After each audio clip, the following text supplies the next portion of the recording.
Assalamualaikum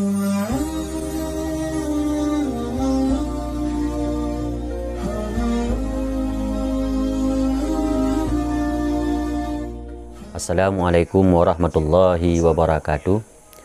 Bismillahirrahmanirrahim. Allahumma salli ala Sayyidina Muhammad wa ala alihi wa sahbihi ajma'in. Saudaraku sekalian yang dimuliakan oleh Allah Subhanahu wa taala, kita berjumpa lagi dalam ajang MJMA. InsyaAllah pada kesempatan kali ini kita akan membahas tentang ramuan yang disebut dengan majun pria perkasa. Artinya ramuan ini akan menambah keperkasaan pria walau usianya sudah tua. Dan ramuan ini bila dikonsumsi oleh kita yang masih muda, yang masih memiliki kekuatan, ramuan ini jika dikonsumsi secara rutin, insya Allah dapat mengubah cacing menjadi naga. Tetaplah saudara kami bersama kami, karena di sini kita akan membuat sebuah pembahasan bagaimana cara meraciknya dan apa-apa saja rempah yang kita butuhkan untuk membuat majun perkasa ini. Nah, saudaraku yang dimuliakan oleh Allah Subhanahu wa taala, untuk membuat majun perkasa ini kita membutuhkan beberapa rempah. Yang pertama sekali kita membutuhkan biji kurma. Dan untuk biji kurma ini bisa biji tunggal kemudian kita tumbuk, ataupun saudaraku membelinya di toko-toko herbal, langsung beli dedaknya. Ini dedak dari biji kurma. Kalau tidak ada dedak biji kurma, ini bisa kita ganti dengan biji lobak. Nah, dan yang selanjutnya kita menggunakan dedak dari buah pala, juga dedak dari cengkeh, serta dedak jemuju dan biji sawi, juga menggunakan dedak gaharu serta menggunakan dedak temu kunci. Inilah ke-7 bahan ini nanti akan kita aduk secara merata dengan kadar-kadar tertentu. Ini ada kadar masing-masing, serta akan kita tambahkan dengan madu, juga kita tambahkan dengan minyak wijen. Dan untuk ukurannya tetaplah bersama kami supaya saudaraku yang melihat tayangan ini dapat mengambil intisarinya sesuai dengan harapan kita dan sesuai dengan penyampaian kami. Nah, cara membuat majun ini, yang pertama sekali setelah kita mengambil ke-7 bahan ini, ke-7 rempah atau dedak ini yang pertama untuk biji kurma atau biji lobaknya. Ini saudaraku masuk ke dalam tempat. Ini biji kurmanya dengan menggunakan 20 gram untuk biji kurma, atau saudaraku memakai biji lobak. Ini dalam ukurannya 20 gram. Kemudian kalau untuk buah pala juga 20 gram. Kemudian cengkeh juga ini kita gunakan 10 gram, serta jemuju, dedak jemuju ini kita menggunakannya 5 gram. Kemudian biji sawi ini kita gunakan dengan 10 gram. Dan untuk gaharu sendiri ini kita menggunakannya dalam jumlah 10 gram. Dan untuk temu kunci ini kita menggunakannya dengan takaran 10 gram. Serta kita sediakan madu dalam jumlah 200 ml.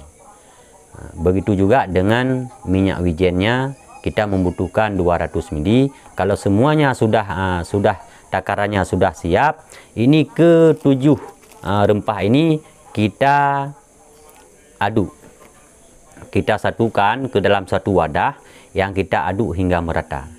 Dan setelah kita aduk merata, baru kita tambahkan madu sebanyak 200 ml, kita tuangkan ke dalam bersamaan dengan rempah-rempah, kita aduk.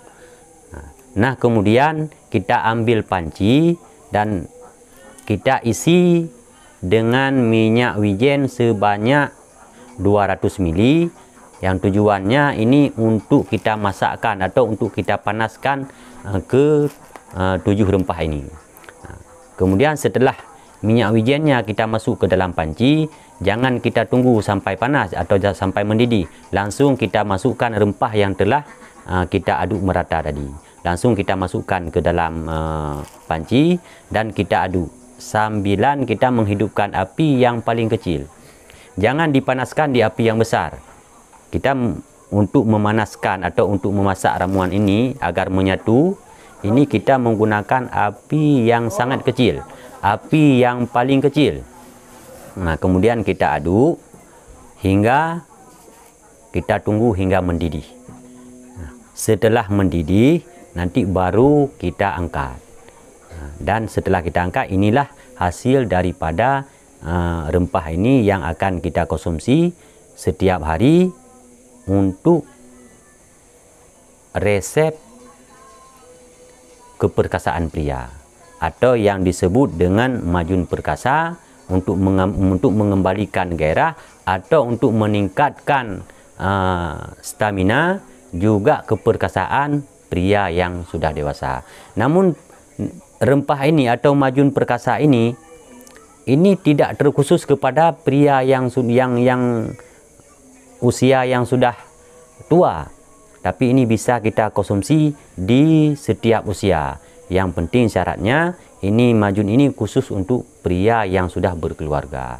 Tidak kami rekomendasikan kepada yang belum berkeluarga, karena tujuannya di sini ini adalah untuk menjaga keharmonisan dalam rumah tangga. Tentunya kita harus berikhtiar juga. Terkadang kesehatan kita berkurang, sehingga walaupun kita mapan di segi ekonomi, terkadang ada kebutuhan kita selain ekonomi yang tidak mampu kita memberikannya. Maka dengan resep ini insya Allah, walaupun usia kita sudah tua, insya Allah keperkasaan kita sama setara dengan lelaki pada umumnya atau lelaki yang masih muda. Inilah, dan saudaraku, bila ingin resep ini ingin mengubah cacing menjadi naga, ini saudaraku tambahkan daging yang masih segar. Ini boleh daging kambing, boleh daging lembu, boleh juga daging sapi, atau boleh juga daging kerbau. Ini untuk dagingnya sendiri kita mengambil dalam jumlah sama dengan ukuran biji kurma, artinya 20 gram.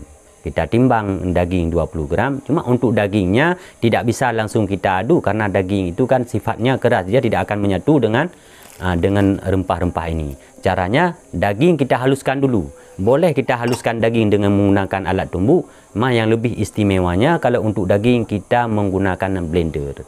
Setelah daging ini benar-benar halus, itulah baru kita aduk dengan bersamaan dengan rempah yang telah kita aduk. Cuman ketika kita mengaduk daging ini, jangan kita aduk di luar. Ketika rempahnya sudah kita masukkan ke dalam panci, ketika sebelum mendidih kita masukkan dagingnya. Lalu kita aduk hingga rata dan kita tunggu sampai mendidih, ramuannya siap diangkat. Dan untuk takaran makannya, ini kita makan 2 kali sehari. Ukuran besar kita makannya sebesar induk jari. Sebesar induk jari. Kalau ukuran panjangnya cukup 1 ruas jari, dan untuk besarnya sebesar induk jari. Ini kita konsumsi setiap hari. Kalau saudaraku mengkonsumsi majun istimewa ini dalam jangka yang lama, seperti yang saya katakan tadi, akan mengubah cacing menjadi naga. Ini sebuah resep yang sangat sempurna, dan yang kami sampaikan ini bukan hasil temuan kami, bukan hasil pengalaman kami, tapi yang kami temukan ini adalah hasil daripada temuan Syekh Ayub Al-Hikam. Oleh Syekh Ayub Al-Hikam menyampaikan sebuah pesanan kepada kita lewat kitab Mujarabat, bahwa resep ini sangatlah istimewa untuk kita sebagai laki-laki. Sebagaimana yang mungkin pernah kita sampaikan di video-video sebelumnya, terkadang kebahagiaan dalam rumah tangga bukan tergantung kepada ekonomi yang kita miliki. Akan tetapi kedua sisi ini kita harus benar-benar mampu untuk menafkahinya, maka rumah tangga akan selalu akur, akan selalu nyaman dan tenteram. Karena terkadang kalau kita pernikahan kita, rumah tangga kita sesuai usia, setara kehidupan, boleh jadi kita masih muda, isteri masih muda. Namun bila terkadang kita usia sudah agak sedikit tua, namun isteri kita sangat muda, maka ketika itulah ketika kita tidak mampu menafkahinya, maka tidaklah sedikit seorang isteri itu yang mencari sesuatu yang berbeda atau meninggalkan kita dan sebagainya. Dan harapan kita di sini bukan demikian, maka kita berikhtiar seperti ini agar tujuannya ini bukan kami rekomendasikan ini untuk hal yang negatif, tapi yang kami rekomendasikan ini adalah sebuah cara untuk mengatasi sebuah problem yang terjadi dalam rumah tangga. Jadi kepada saudaraku semua yang memang merasa kekurangan baik fisik maupun kekurangan tentang keperkasaan, ini sangat tepat dan ini solusi terbaik buat anda. Tetaplah bersama kami dan di sini kita akan selalu membagikan, selalu akan membahas seputaran pengobatan-pengobatan secara tradisional dengan menggunakan rempah-rempah yang alami untuk kesehatan kita sendiri. Dan saudaraku yang dimuliakan oleh Allah Subhanahu wa taala, saya tetap selalu berpesan kepada anda bahwa bukanlah obat dan ramuan yang akan menyehatkan kita, tapi yang menyembuhkan kita hanyalah Allah Subhanahu wa taala. Hanya saja kita perlu untuk berikhtiar agar kita ada usaha dari sebuah keinginan. Jadi dengan keinginan saja tanpa usaha itu sia-sia. Maka jika kita memiliki keinginan apapun itu, tetaplah kita berusaha, insya Allah Allah akan meluruskan jalan kita. Dan kepada saudaraku semua, jika melihat tayangan yang kami bagikan ini merasa bermanfaat, punya makna, punya faedah, tolong saudaraku untuk dibagikan kepada saudara-saudara kita yang lain, agar saudara kita yang lain juga dapat mengambil intisari dari apa yang kami sampaikan ini. Juga agar kiranya channel ini tetap berkembang dengan baik, karena tujuan kami di sini hanyalah untuk berbagi seputaran pengobatan yang menggunakan rempah-rempah alami. Dan kami akan selalu berbagi tumbuh-tumbuhan apa saja yang tumbuh di seputaran kita yang sangat baik faedahnya, yang punya makna untuk pengobatan kesehatan kita. Mungkin dalam kesempatan ini hanya ini yang dapat kami sampaikan kepada saudara-saudaraku sekalian. Dan selain daripada video ini nanti akan kita buat tutorial bagaimana cara pembuatan obat-obat herbal yang lainnya. Maka tetaplah bersama kami dan harap saudaraku untuk menekan loncengnya agar setiap video baru yang kami tayangkan tetap muncul di layar anda. Hanya sekian, lebih dan kurang kami mohon maaf. Wassalamualaikum warahmatullahi wabarakatuh.